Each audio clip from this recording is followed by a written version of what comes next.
अस्सलाम वालेकुम नाज़रीन। इस एपिसोड के शुरुआत में हम देखते हैं सोफिया के खुफिया ठिकाने से निकलने के बाद उस्मान साहब जंगल में आगे बढ़ रहे होते हैं और एक मुकाम पे रुकते हुए कहते हैं, चलो कुछ देर आराम करते हैं, वो अब भी हमारा पीछा कर रहा होगा, हम पहले कुछ देर आराम करेंगे, उसके बाद जंगल से निकलेंगे, होशियार रहो। बाला खातून उस्मान साहब के जख्म को देखते हुए कहती हैं, हुजूर आपके जख्म से अब भी खून बह रहा है, हम मजीद खून नहीं बहने दे सकते, हमें जख्म को दागना होगा। ये कहते साथ वो पट्टी बांध देती है तो उस्मान साहब कहते हैं, बाला तुमने मेरे बहुत से जख्मों का इलाज किया है, ये जख्म भी ठीक हो जाएगा, फिक्र ना करो। जवाबन बाला खातून कहती हैं, लेकिन मेरे दिल का जख्म नहीं बढ़ता उस्मान, हमें अपनी हलीमा को तलाश करने की जरूरत है। तो उस्मान साहब ने हौसला देते हुए कहते हैं, हम हलीमा को ढूंढेंगे और उसे सोफिया से छीन लाएंगे, फिक्र ना करो। करीब ही में लुगान उनकी तलाश में होता है और बुलंद आवाज से कहता है, मैं तुम्हें ढूंढ लूंगा उस्मान, बहुत जल्द इन दरख्तों की रूहें तुम्हारे खून से सैराब होंगी। ये कहते साथ वो अपने साथियों के साथ आगे बढ़ता है। उसकी आवाज सुनकर उरहान उस्मान साहब से कहता है, हुजूर वो बड़ी तादाद में हैं। जवाबन उस्मान साहब कहते हैं, हम अपने सिपाहियों को 2 हिस्सों में तकसीम करेंगे, उरहान और अलाउद्दीन आप जनूब की तरफ जाएंगे, बाकी मेरे साथ आएंगे,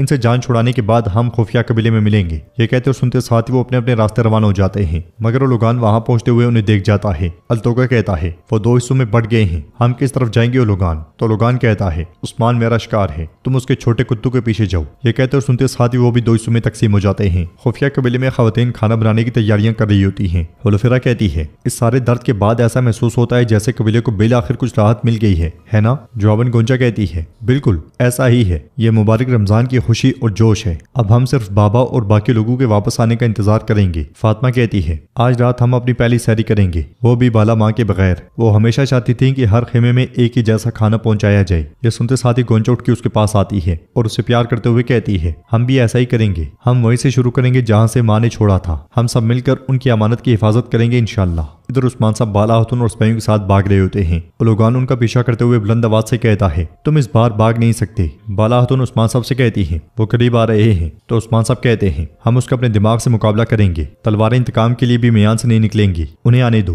पीछे लोगान कहता है, वो तेज हो रहे हैं, अल्तोगा जमीन और आसमान की रूहें हमारे साथ हैं, आज उस्मान का कुंबा खत्म हो जाएगा। उन्हें आता हुआ देखकर बाला खातून परेशान होते हुए कहती हैं, उस्मान वो करीब आ गए हैं, बताएं आपका क्या मंसूबा है? जवाब में उस्मान साहब कहते हैं, जिस लम्हे वो सोचेंगे कि वो हमें पकड़ लेंगे, ऐन उसी वक्त हम उनसे जान छुड़ा लेंगे। ये कहते और सुनते साथ ही वो सब फिर से आगे बढ़ते हैं। लोगान उनका पीछा करते हुए कहता है, जल्दी करो, हम उन्हें ये जंगल छोड़ने नहीं देंगे। आगे बढ़ते बढ़ते उस्मान साहब एक जगह पहुंचकर बुरहान को कहते हैं, शुमाल में दरख्त पर परिंदों की तरफ तीर चलाओ। ये सुनते साथ ही बुरहान तीर कमान निकालता है और तीर छोड़ देता है, जिसकी वजह से परिंदे उड़ते हैं। ये देखकर अल्तोगा कहता है, वो शुमाल की तरफ जा रहे हैं, परिंदे उड़ रहे हैं। जवाब में लोगान कहता है, चलो शुमाल की तरफ चलते हैं। तीर शुमाल की जानिब छोड़ने के बाद उस्मान साहब दूसरी तरफ चल पड़ते हैं और अल्तोगा अपने सिपाहियों के साथ शुमाल की जानिब निकल जाता है। एक तरफ छुपे उस्मान साहब कहते हैं, अब तुम शुमाल की तरफ जाओगे। ये कहते साथ वो पीछे मुड़ जाते हैं। दूसरी तरफ उरहान और उसके साथी घोड़ों तक पहुंच जाते हैं। उरहान रुकते हुए कहता है, अब हम इन गिदड़ों को दिखाएंगे कि कौन शिकार है और कौन शिकारी। जरकुतै कहता है, शहजादे मैं जानता हूं कि आपके दिमाग में क्या है,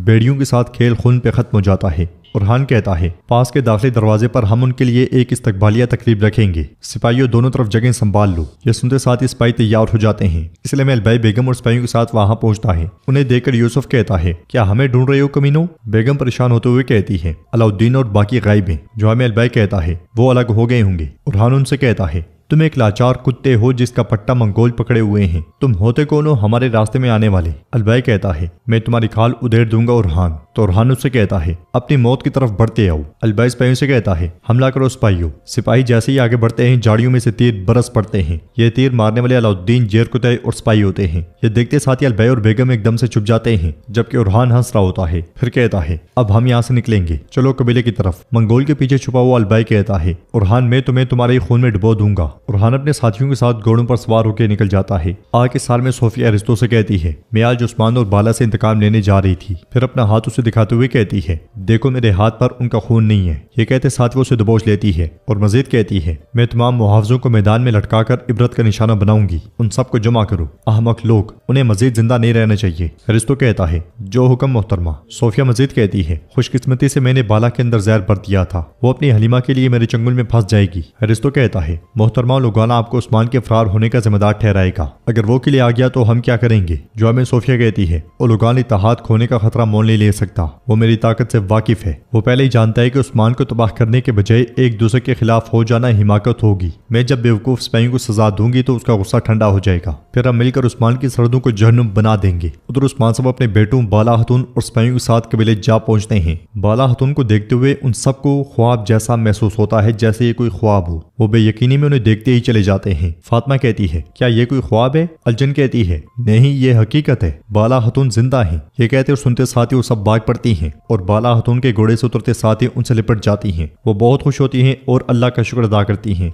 बाला हतून फातिमा से कहती है, मैं कहीं नहीं गई फातिमा, मैं यही हूँ मेरी बेटी। गोंजा कहती है, माँ ये वाकई आप हैं, ये कैसे हुआ बताएं हमें। होलोफिरा उरहान से पूछती है, उरहान क्या ये ख्वाब है? तो उरहान कहता है, होलोफिरा ये हकीकत है, ये पहले एक ड्रोनो ख्वाब था। होलोफिरा और गोंजा के बार बार पूछने पर बाला हतून कहती है, ये सोफिया का खेल था, मुझे उसने आग से बचाया और कैद कर लिया। उस्मान साहब ने आकर मुझे बचा लिया। यह सुनकर वो फिर से बहुत खुश होती हैं और फातिमा उस्मान साहब के गले लग जाती है। अलजन परेशान होते हुए पूछती है, आप बच गई, लेकिन वो जलने वाला कौन था? फातिमा कहती है, बाबा ये कैसा खेल है? उन सबको खुश देखकर उस्मान साहब कहते हैं, माशाल्लाह माशाल्लाह, अब बस करो, बाला थक गई है, आराम करने दो इसे। तो बाला हतून कहती है, मैं ठीक हूँ, लेकिन हमें पहले आपके जख्म को दागने की जरूरत है। यह सुनकर उस्मान साहब कहते हैं, अब तो मैं भी ठीक हूँ। ये कहते साथ वो बाला हतून और फातिमा को गले लगा लेते हैं। अलाउद्दीन गोंजा से कहता है, बाबा को शक था कि माँ जिंदा है, लेकिन वो मुकम्मल पता लगाने से पहले हमें नहीं बताना चाहते थे। उस्मान साहब कहते हैं, असल खुशखबरी मरियम लेकर आई, हम उसके बगैर ठिकाने को नहीं ढूंढ पाते और अब भी बाला की तलाश में होते। फातिमा उनसे पूछती है, क्या मरियम आपके साथ थी? हमें उसकी फिक्र हो रही थी। यह सुनकर उस्मान साहब पूछते हैं, मैंने मरियम को कबीले वापस भेज दिया था, क्या वो नहीं आई? तो फातिमा कहती है, नहीं वो नहीं आई। यह सुनकर बाला हतून परेशान होते हुए कहती है, अल्लाह उसकी हिफाजत करे, वो किसी मुसीबत में ना हो। उस्मान साहब बुरहान से कहते हैं,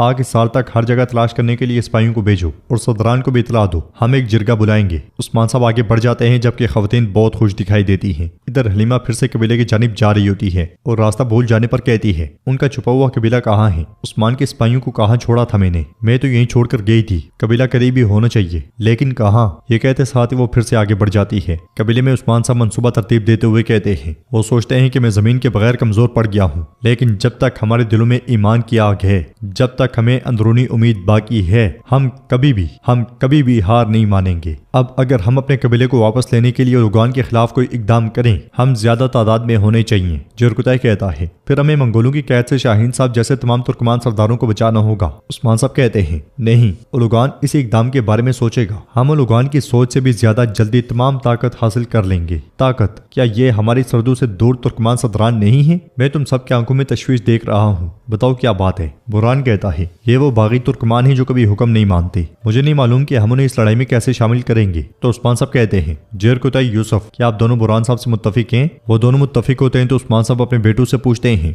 मेरे बेटो, मुझे बताओ तुम्हारा इस बारे में क्या ख्याल है? तो अलाउद्दीन कहता है, बागी तुर्कमान सरदारों की हिमायत हासिल करना मुश्किल है, फिर भी हमारे हुजूर ने हमें समझाया है कि जो भी चलना चाहते हैं उनके लिए हमेशा एक रास्ता होता है। बुरहान कहता है, उनके लिए एक ताला है जो उसे तोड़ना चाहते हैं और उनके लिए एक दरवाजा है जो उसे खोलना चाहते हैं। यह सुनकर उस्मान साहब कहते हैं, अल्लाह ही बेहतर जानता है। तो नाज़रीन, इसके साथ ही एपिसोड भी इख्तिताम पजीर होती है। वीडियो पसंद आए तो लाइक कर दें, शेयर कर दें, सब्सक्राइब नहीं किया हुआ तो सब्सक्राइब करने के साथ साथ घंटी वाले आइकन को दबाना मत भूलें। इंशाल्लाह मिलते हैं नेक्स्ट वीडियो में, तब तक के लिए रखें अपने और अपनों का बहुत ज्यादा ख्याल। अल्लाह निगहबान।